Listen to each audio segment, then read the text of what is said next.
Turn now to Erich Merkle, who's in our newsroom here to take a look at the situation with Michigan. Erich, what's the headline here for Michigan? Well, I think the headline for Michigan, unfortunately, is going to be more jobs lost and higher unemployment numbers.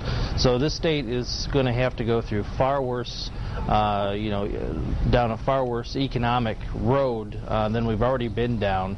So things are going to get much more difficult here in this state over the next 3 to 6 months before we can see any signs of improvement. What about the suppliers here? Are they going to be the ones who are really affected? Well, there's no question there's going to be some suppliers that are going to be negatively affected. A lot of them aren't going to make it through this. A lot of them in the Tier 2 and Tier 3, your smaller suppliers, a lot of them will go away. They will liquidate, and those jobs will be lost. The Tier 1s, we're already starting to see the bankruptcy filings for the Tier 1s with Metaldyne and Visteon. It's likely that we'll see many more bankruptcy filings at the Tier 1 level, which will mean, again, another reduction in the labor force, another mass round of layoffs, and then we haven't even gotten to the dealers yet. So this is definitely going to be a very challenging time, and I question whether or not GM will really even be able to make it out of this bankruptcy successfully.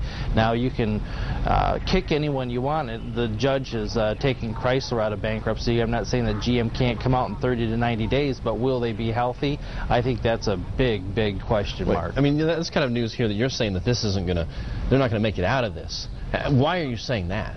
Well, because you really don't know what the impact is going to be on their sales and market share. A lot of folks out there are looking they'll buy a GM vehicle, but only if it's a sweetheart of a deal. They're at rock bottom prices. Once you start losing that pricing power, your residual values start to decline, you start to lose that market share. Believe me, it's much easier to lose it than it is to gain it back. Erich, let's go past that one point past that then. If they don't make it out, what then?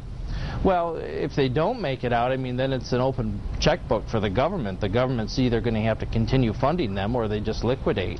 My hope is that they do make it out, but it doesn't necessarily mean that if they make it out that they'll be a healthy company, that it'll be a healthy, prosperous General Motors, because they'll still have a tremendous amount of overhead cost structure to support, particularly if their market share goes somewhere down as low as 12-13% over the next 12 months.